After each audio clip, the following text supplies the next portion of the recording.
Aceitação do que aconteceu é o primeiro passo para vencer as consequências de qualquer infortúnio.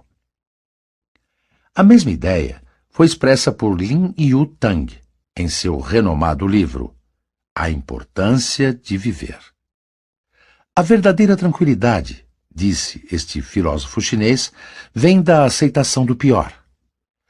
Psicologicamente, eu acredito, significa a liberação de energia.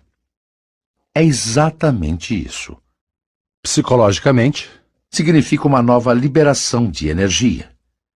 Quando nós aceitamos o pior, não temos mais nada a perder.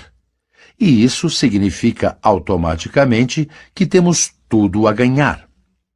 Após enfrentar o pior, Willis H. Carrier reportou: "Eu imediatamente descansei e senti uma tranquilidade que eu não havia sentido em dias." Não é? Mas milhões de pessoas estragaram as suas vidas numa desordem total porque elas se recusaram a aceitar o pior, se recusaram a tentar melhorar a situação, se recusaram a tentar recuperar o que pudessem do estrago. Ao invés de tentar reconstruir as suas fortunas, elas se engajaram numa competição amarga e violenta com a experiência, e acabaram como vítimas daquela fixação ressentida conhecida como melancolia. Você gostaria de ouvir como outra pessoa adotou a fórmula mágica de Willis H. Carrier e a aplicou ao seu próprio problema? Bem, aqui está um exemplo de um distribuidor de petróleo de Nova York que era um estudante em minhas classes. Eu estava sendo chantageado. Assim, este estudante iniciou a sua história. Eu não acreditava que isso fosse possível.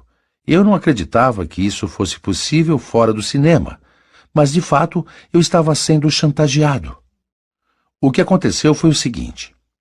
A empresa de petróleo da qual eu era gerente tinha vários caminhões de entrega e vários motoristas. Naquela época, os regulamentos de guerra estavam estritamente em vigor, e fomos racionados quanto à quantidade de petróleo que poderíamos entregar a qualquer de nossos clientes. Eu não sabia, mas parecia que alguns dos motoristas estavam entregando petróleo a menos para os nossos clientes regulares, e depois estavam revendendo a sobra aos seus próprios clientes. A primeira suspeita que tive dessas transações ilegais foi através de um homem que veio a mim, certo dia, dizendo que era inspetor do governo, exigindo que eu lhe desse um suborno. Ele obteve provas documentais do que os nossos motoristas estavam fazendo e ameaçou entregar estas provas ao escritório do promotor público se eu não lhe pagasse para ficar quieto. Eu sabia, é claro, que eu não tinha nada com o que me preocupar, pessoalmente ao menos. Eu também sabia que a lei dizia que a empresa era responsável pelas ações de seus empregados.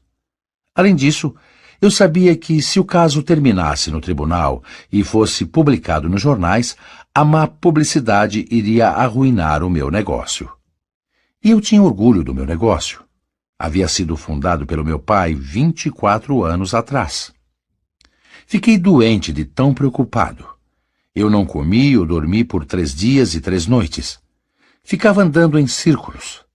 Será que eu deveria pagar $5.000 ou deveria dizer para ele ir adiante e fazer das tripas coração?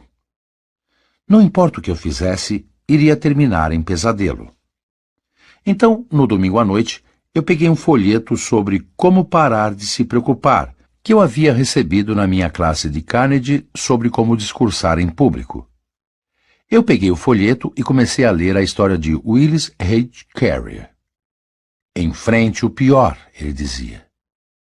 Então perguntei a mim mesmo, o que seria o pior que poderia acontecer se eu me recusasse a pagar e este chantagista entregasse as suas provas ao promotor público? A resposta era: a falência do meu negócio. Isso é o pior que poderia acontecer.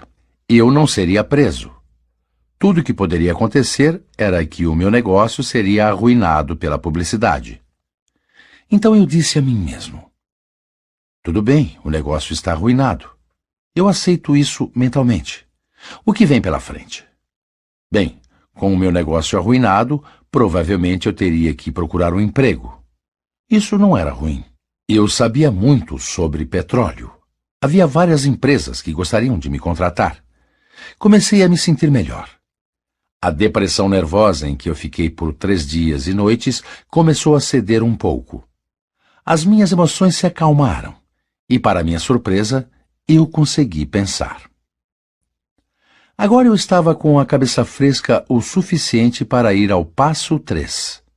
Melhorar sobre o pior. Enquanto eu pensava nas soluções, um ângulo inteiramente novo se apresentou a mim. Se eu contasse toda a situação ao meu advogado, ele poderia encontrar a saída que eu não consegui encontrar. Eu sei que isso parece ridículo, dizer que eu não havia pensado nisso antes, mas evidentemente eu não estava pensando, só me preocupando. Imediatamente eu decidi que iria ver o meu advogado na manhã seguinte e depois fui dormir e dormi como uma pedra. Como terminou? Bem, na manhã seguinte, o meu advogado me disse para ir ver o promotor público e contar-lhe a verdade. Foi exatamente o que fiz.